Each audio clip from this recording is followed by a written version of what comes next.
A las 3:15 de la madrugada, hora local, sobre el centro de Irán, un bombardero furtivo B-2 volaba a 42.000 pies, cumpliendo una misión que su tripulación llevaba 11 horas persiguiendo.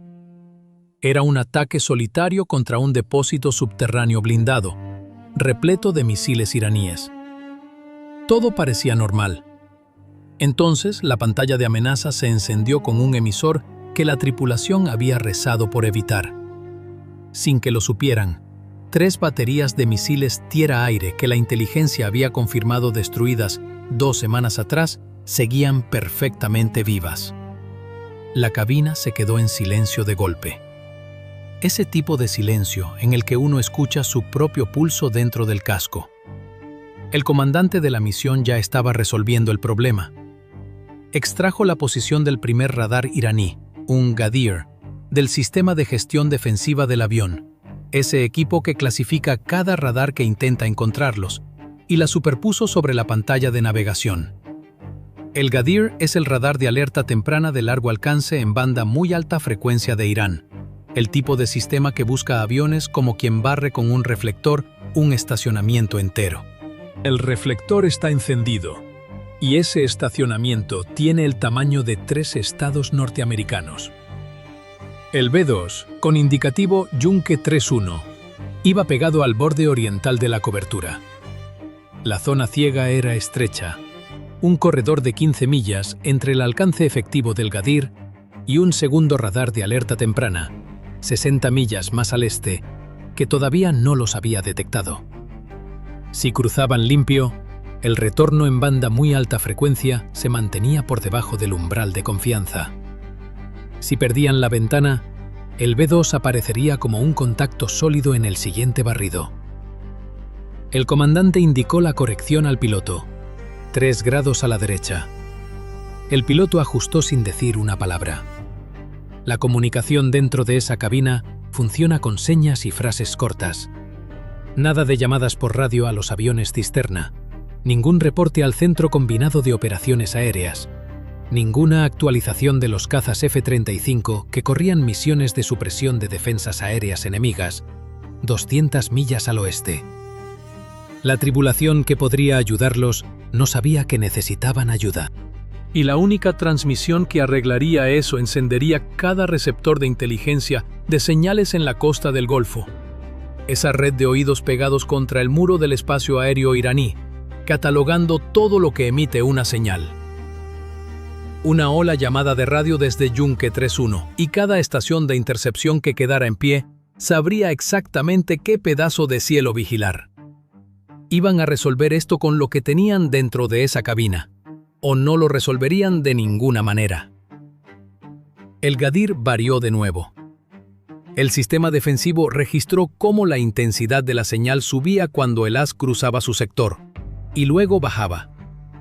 El comandante observaba el temporizador de rotación, 8 segundos entre cada barrido. El piloto mantenía el rumbo corregido, guiando a Yunque 31 a través del hueco en la cobertura, a 42.000 pies y 560 millas por hora. El radar barrió otra vez. La señal subió, bajó. El comandante soltó el aire entre los dientes. El retorno de ese barrido fue más débil que el anterior. La zona ciega estaba funcionando. La geometría se abría a medida que avanzaban hacia el norte. Pero un radar de alerta temprana en banda muy alta frecuencia no necesita un contacto sólido para causar daño. Las consecuencias ya se estaban acumulando detrás de ellos. El B-2 tiene una sección radar de apenas 0,01 metros cuadrados, más o menos el tamaño de un ave grande. Un avión que mide lo mismo que medio campo de fútbol americano, y los radares iraníes ven una paloma. Una paloma muy veloz, con combustible para 11 horas y 16 bombas perforadoras de búnker en el vientre.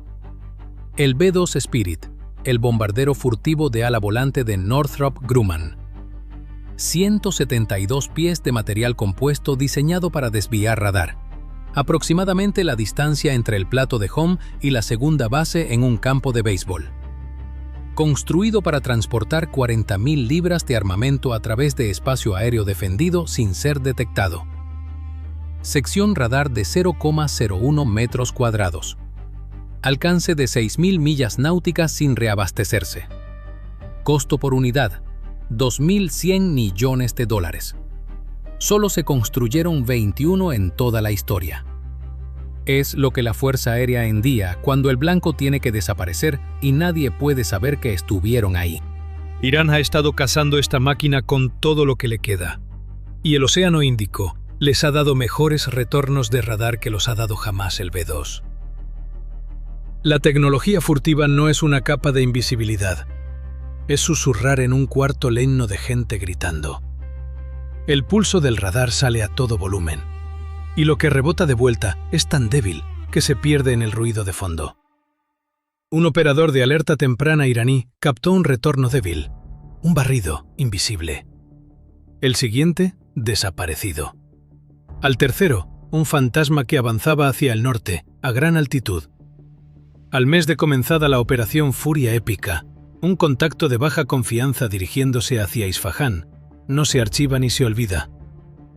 Y aquí está la razón por la que ese fantasma existió siquiera. El B-2 fue diseñado para vencer radares de control de tiro, como los que usan las baterías de misiles para guiar sus disparos, en banda X o banda S. La banda muy alta frecuencia es un animal distinto. Sus longitudes de onda son físicamente largas, del mismo tamaño que los bordes de las alas del B-2 y sus tomas de motor. Cuando la onda de un radar coincide con las dimensiones de lo que está golpeando, el diseño furtivo deja de funcionar como debería. La onda ya no se desliza, rebota. Esconderse detrás de una malla ciclónica funciona bien si alguien busca con un puntero láser. El haz pasa entre los huecos. Pero no funciona igual cuando inundan la zona con un reflector del tamaño de la puerta de un granero. El radar en banda muy alta frecuencia es justamente eso, ese reflector gigante. El Gadir no puede generar datos de control de tiro, solo un rumbo aproximado y una altitud. Pero eso es más que suficiente para decirle a cada batería sobreviviente en la región exactamente hacia dónde mirar. El reporte viajó por las líneas de fibra óptica que aún funcionaban hasta el Comando Defensa Aérea de Isfahán, y desde ahí salió una alerta de sector a cada batería que cubría el acceso sur. La tripulación había cruzado la zona ciega limpiamente, pero el fantasma que dejaron en la pantalla del Gadir ya estaba hablando con todos los que importaban. Y el objetivo que había traído a Yunque 3-1 a través de 11 horas de océano, en silencio absoluto de radio, seguía a 60 millas al norte. Un depósito subterráneo de municiones cerca del monte Safa, en Isfahán. Missiles, cohetes, proyectiles de artillería. Suficiente arsenal para abastecer cada posición de lanzamiento iraní que amenazaba las bases de la coalición en el Golfo. Las 16 bombas perforadoras de 2.000 libras que descansaban en los lanzadores rotativos, bajo los pies de la tripulación, no servían de nada hasta llegar ahí. 40 minutos de espacio aéreo iraní separaban a Yunque 3-1 del momento de soltar esas armas. Era como caminar por un barrio peligroso luciendo un reloj de lujo recién comprado, sabiendo que toda la red de defensa aérea que quedaba en pie ya tenía una idea aproximada de hacia dónde mirar. Los siguientes 20 minutos fueron la parte silenciosa. 200 millas de espacio aéreo iraní, donde el sistema defensivo no mostraba más que radares distantes, muy por debajo del umbral de detección. El comandante revisaba la lista de verificación del bombardeo mientras el piloto mantenía el rumbo con un piloto automático que cuesta, por cada tarjeta de circuito, más que un BMW Serie 5 de lujo. Fuera de la cabina no había nada que ver a 42.000 pies. Solo el zumbido de los 4 motores 118 empujando a un bombardero furtivo a través del aire enrarecido, a alta velocidad subsónica. Ese tipo de silencio que agudiza el oído de una tripulación, porque en un B-2, la primera señal de problemas nunca es visual. Es un tono del sistema defensivo que uno siente en los dientes antes de que el cerebro logre procesarlo. Entonces apareció un nuevo emisor en la pantalla, y no era un radar de alerta temprana. Radar de guiado Square Pair, rumbo 020, a 80 kilómetros de distancia, clasificado como sistema S-200VE, con designación de la OTAN SA-5, apodado Gammon. Esa batería no debería existir. Las imágenes satelitales de 2 semanas atrás habían mostrado su posición original como un cráter humeante, y nadie había programado una segunda revisión. Pero los componentes del lanzador estaban ahí, ahora, en un refugio camuflado al sur de Isfahán. La misma tripulación que había sido sacada de entre los escombros 3 semanas antes apuntaba sus misiles hacia el mismo corredor que los aviones de la coalición venían usando todo el mes. No se habían estado escondiendo de la guerra, la habían estado estudiando. El comandante de esa batería recibió la alerta de sector en su terminal de fibra óptica. Le quedaban 4 misiles. En el momento en que encendiera su radar, cada misil antirradiación estadounidense dentro de 200 kilómetros sabría exactamente dónde estaba parado. Si el contacto era real y lograba un seguimiento, dispararía. Si era un fantasma y él iluminaba para nada, acababa de darle su propia dirección a cada avión de la coalición en la región. Uno se pregunta qué habría hecho usted en su lugar, sabiendo que cualquiera de las 2 decisiones podía costarle la vida a su tripulación esa misma noche. El comandante de la misión ordenó un cambio de rumbo sin esperar el segundo barrido. 15 grados al norte, poniendo la nariz del avión hacia el Square Pair. La señal se debilitó en el sistema defensivo, mientras el ángulo de aspecto se cerraba y la distancia se abría. Pero había una razón para no relajarse. El S-200 no dejaba de buscar y no dejaba de hablarle a la red. Lo que el sistema defensivo llevaba 90 segundos clasificando era el S-200VE, un diseño soviético de la década de 1960. El tipo de sistema que la mayoría de los analistas archivan bajo la etiqueta de destruido. Su misil 5V-28 mide casi 11 metros de largo, aproximadamente la altura de un edificio de 3 pisos, pesa 7 toneladas y eleva una ojiva de 217 kilogramos a más de Mach 3,5, hasta distancias que superan los 250 kilómetros. Eso es más lejos que la distancia entre Houston y San Antonio. El radar de guiado Square Pair opera en banda C, un radar activo que grita en la oscuridad y escucha el eco. Es una frecuencia que el diseño furtivo del B-2 reduce, pero no puede vencer a corta distancia.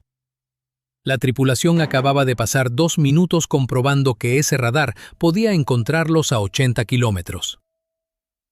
El contribuyente estadounidense construyó un avión de $2.100 millones para vencer a ese misil. En ese instante, el radar de ese misil estaba armando, pieza por pieza, la imagen exacta de dónde se escondía ese avión de $2.100 millones. Los datos del radar del S-200 viajaron por los mismos enlaces de fibra óptica que habían llevado la alerta original del Gadir. El sector se actualizó con datos de control de tiro que confirmaban que el blanco era real, que se dirigía hacia Isfahán y que estaba maniobrando para evadir. El cambio de rumbo había ganado distancia frente al S-200, pero al mismo tiempo le había dicho a cada batería sobreviviente que algo que valía la pena perseguir venía en camino. Mientras tanto, la corrección de 15 grados había arruinado los cálculos de bombardeo para las 16 armas, y el comandante estaba recalculando coordenadas de posicionamiento global mientras el panorama de amenaza se duplicaba. 90 segundos después, el sistema defensivo pintó un nuevo emisor en el rumbo 045. Pulsos intermitentes, con intervalos cada vez más cortos, señal de que alguien estaba cerrando un haz sobre el sector del B-2. El sistema de alerta de amenazas lo clasificó como un radar Mirage 4 de arreglo activo por barrido electrónico, el radar de control de tiro de una batería Babar 373 al noreste de Isfahán. Ese sistema de alerta es la biblioteca de amenazas del B-2. Escucha un pulso de radar compara su huella de forma de onda contra cada emisor conocido en la base de datos y le dice a la tripulación exactamente qué los está cazando. El Babar 373 es como el reflector con sensor de movimiento que uno tiene en el garaje. Solo se activa si algo cruza su haz. Por sí solo, encontrar un avión furtivo con un reflector de ese tipo es casi imposible. Pero alguien ya le había dicho exactamente hacia dónde mirar. El Gadir le dio el barrio, el S-200 le dio la calle, y el Mirage 4 estaba yendo puerta por puerta. Aquí apareció un problema sin respuesta limpia. Girar al norte había puesto al B-2 de frente al S-200, minimizando el retorno de radar contra el Square Pair.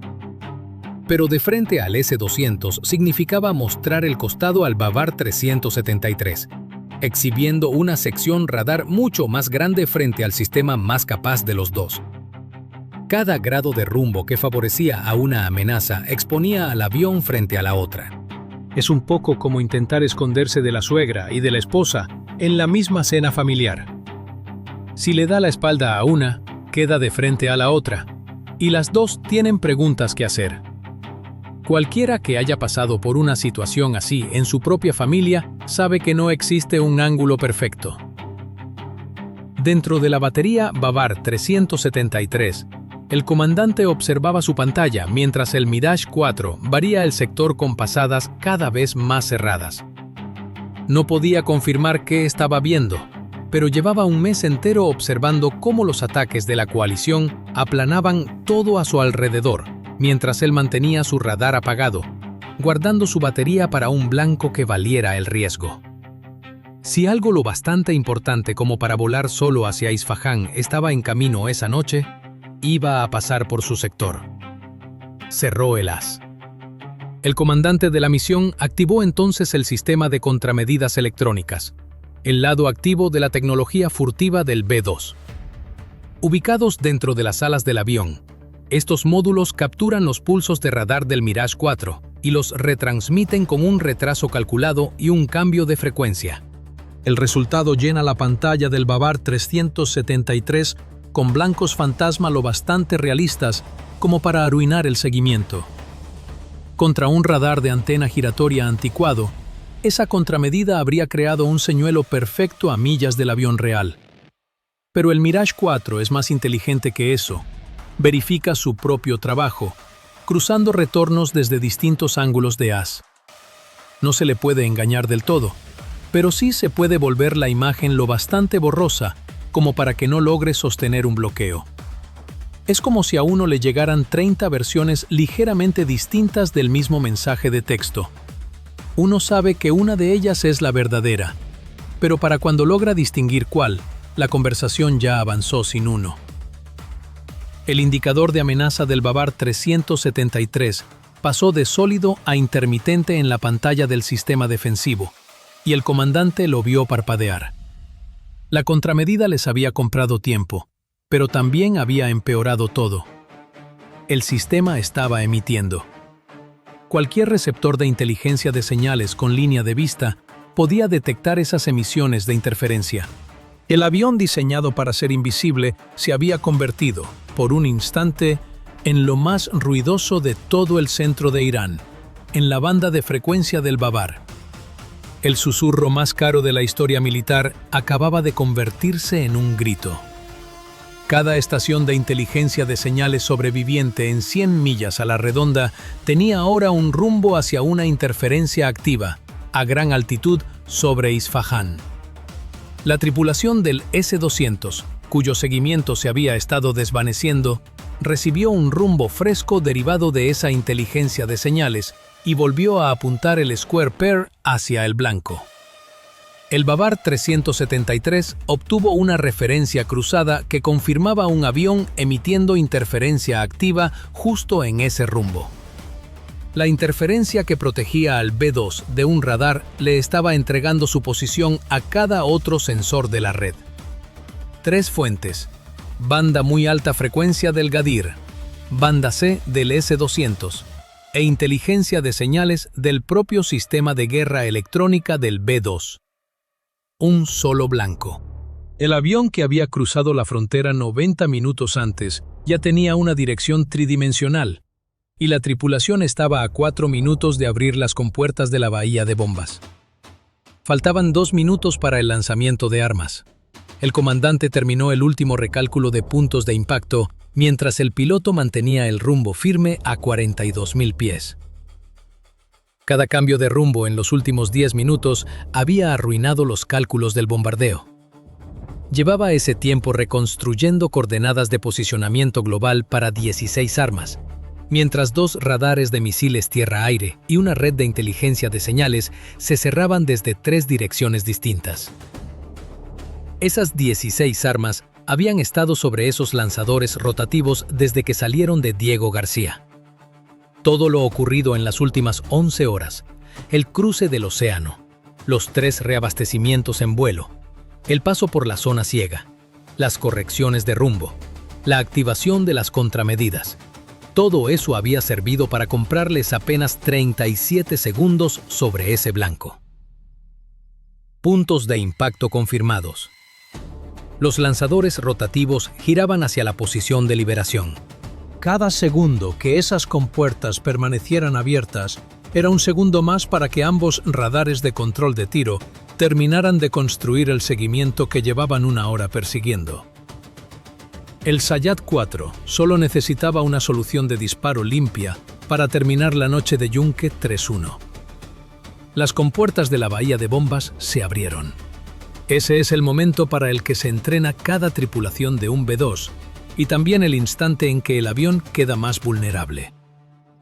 Durante 10 segundos, la geometría furtiva que había mantenido a ese B-2 en vuelo las últimas 11 horas dejó de existir. La sección radar saltó de tamaño de ave a tamaño de avión pequeño en el momento en que la bahía de armas se abrió. 2.100 millones de dólares en ingeniería furtiva, vencidos durante 10 segundos por el simple acto de abrir una puerta. El juego de las escondidas más caro de la historia. Cada radar en el centro de Irán pudo, de golpe, ver las entrañas del bombardero, los tambores de los lanzadores, las carcasas de las bombas, todo reflejando energía que la piel furtiva estaba diseñada para ocultar. La pantalla del operador del Babar 373 se resolvió de inmediato. El seguimiento intermitente se volvió un retorno sólido, tamaño de avión, rumbo sur, 42.000 pies, y pidió autorización para disparar. El comandante de esa batería enfrentó el mismo cálculo que había aprendido cada oficial de defensa aérea iraní en el último mes. La mitad de las baterías que habían iluminado con radar de control de tiro habían atraído misiles antirradiación estadounidenses en menos de 90 segundos. Iluminar para disparar podía terminar con un misil de alta velocidad antirradiación, bajando por su propio haz de radar antes de que su intersector lograra despegar del riel. Ese tipo de misil no persigue aviones, persigue radares. En el instante en que una batería de misiles se enciende, el misil se bloquea sobre la señal y la sigue de vuelta hasta la fuente, como un perro persiguiendo a una ardilla. Solo que esa ardilla le va una ojiva de fragmentación y llega a Mach 2. Pero ese retorno era real y estaba justo sobre Isfahán. Autorizó el disparo. Uno se pregunta, honestamente, ¿qué habría decidido en ese lugar? ¿Disparar sabiendo el riesgo o guardar silencio y dejar pasar la única oportunidad de la noche? Dentro de Yunque 3-1, el lanzador rotativo seguía girando. Las bombas guiadas por satélite caían en la noche iraní con el sistema de posicionamiento global adquiriendo señal. Las aletas de cola desplegándose, cada bomba dirigiéndose de manera independiente hacia su punto de impacto dentro del complejo del depósito. ¿Qué acababa de salir de esa bahía de armas? 16 bombas guiadas GBU-31, municiones de ataque directo conjunto, cada una con una antena de posicionamiento global en el kit de cola y 4 aletas corrigiendo el curso 10 veces por segundo. El sistema de guiado clava una coordenada satelital sobre el blanco antes de la liberación y ya no la suelta, como cuando uno deja marcado un punto en el mapa del teléfono. solo que este marcador pesa 2.000 libras y llega a velocidad terminal. Cada una lleva una ojiva perforadora Blue 109, con una carcasa de acero forjado de 1 pulgada de espesor, 550 libras de tritonal y un detonador de acción retardada FMU 143. Ese detonador no explota al impacto. Cuenta los pisos como un elevador, esperando llegar a la profundidad correcta antes de estallar. Una bomba convencional es un mazo. Golpea la superficie y esparce la energía por arriba. La Blue 109 es una escarpia de ferrocarril impulsada por un tren de carga. Toda la fuerza concentrada en perforar primero 1 o 2 metros de concreto reforzado. El depósito cerca del monte Safa fue construido para sobrevivir a ataques aéreos convencionales. No fue construido para sobrevivir a 16 escarpias de ferrocarril llegando al mismo tiempo. El comandante de la misión no podía hacer nada respecto al Sayyad 4, que se preparaba en el riel al noreste. Solo podía observar la cuenta del lanzador rotativo con las armas restantes, mientras los segundos de exposición seguían corriendo. 10 segundos de exposición máxima. Las compuertas de la bahía se cerraron. Toda la red de defensa aérea sobreviviente de Irán había tenido una ventana de 10 segundos. Usaron 4 de esos segundos en una verificación de autorización de disparo. El retorno se apagó. El seguimiento sólido del Babar 373 se disolvió en ruido. El Mirage 4 mirando fijamente un cielo vacío, donde un momento antes había existido un avión. El Squarepire del S-200 perdió su retorno en el mismo instante. 5 segundos después, el Sayyad 4 dejó el riel y su propulsor se encendió. ¿Qué acababa de salir de ese lanzador? El Sayyad 4C, el interceptor indígena de mayor alcance de Irán, un misil de combustible sólido de 2 etapas, de 6 metros de altura, acelerando por encima de Mach 4,5 hasta un techo de combate superior a los 90.000 pies, con guiado semiactivo por radar. Sigue la energía reflejada del Mirage 4, tal como un perro sigue un rastro de olor. Solo que este perro pesa 1.800 kilogramos y le va una ojiva de fragmentación con espoleta de proximidad, diseñada para destrozar todo en un radio de 50 metros. Alcance de 200 kilómetros, más lejos que la distancia entre Nueva York y Hartford. El interceptor salió disparado hacia la última posición conocida de un blanco que ya no existía en ninguna pantalla de la red iraní. Perseguía un fantasma. El Sayyad 4 era un misil carísimo, persiguiendo un contacto fantasma que había dejado de existir 4 segundos antes del lanzamiento. En Teherán, alguien ya estaba tratando de imaginar cómo escribir eso en un reporte. El B-2 ya estaba virando hacia el sur. Un susurro del tamaño de un ave escabuléndose del sector que toda la red había pasado la última hora tratando de cerrar. Esto es lo que el comandante del Babar 373 no descubrió hasta que ya era tarde. Había tenido el disparo correcto. La geometría del lanzamiento del Sayyad 4 había sido limpia. La apertura de la bahía de bombas le había dado la sección radar que su sistema llevaba 11 horas esperando. El rumbo estaba confirmado, la altitud estaba bloqueada. Tenía todo lo que una batería de misiles necesita para terminar una misión. Lo que no tenía eran 4 segundos. Esa misma campaña de supresión con misiles antirradiación que había destruido 11 baterías iraníes de defensa aérea en la primera semana de la operación Furia Épica, había entrenado a cada operador iraní sobreviviente a correr una verificación de autorización antes de disparar. 4 segundos para confirmar que el entorno de interferencia estaba limpio antes de comprometerse. 4 segundos que la Fuerza Aérea estadounidense había instalado, de manera sistemática, en el ciclo de decisión de cada comandante iraní. No con un arma, sino con 21 días de consecuencias acumuladas. El arma que venció al Babar 373 no estaba en la bahía de armas de Yunque 3-1. Ya estaba instalada dentro de la cabeza del comandante de esa batería. tomó la decisión correcta. Solo la tomó 4 segundos demasiado tarde. Y ahí queda la pregunta flotando. ¿Cuántas decisiones correctas se pierden simplemente por llegar un instante después de lo necesario? Debajo del avión, 16 proyectiles perforadores Blue 109 hicieron lo que el acero forjado hace a velocidad terminal.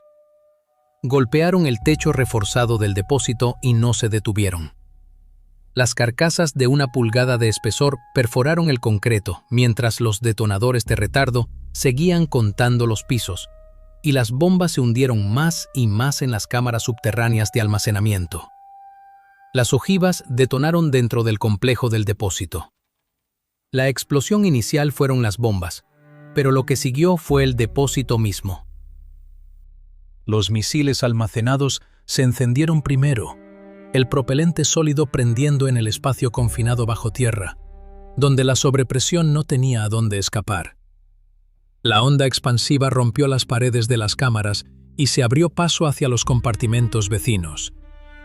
Después detonaron los proyectiles de artillería, una reacción en cadena corriendo por todo el complejo, mientras cada explosión rompía la pared hacia el siguiente compartimento, y cada compartimento alimentaba al que seguía.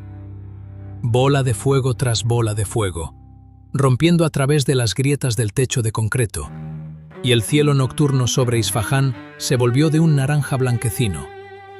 Cientos de millones de dólares en misiles y artillería iraníes, meses de producción, años de reservas acumuladas, todo estallando en una reacción en cadena que ningún equipo de bomberos en el mundo podría haber detenido.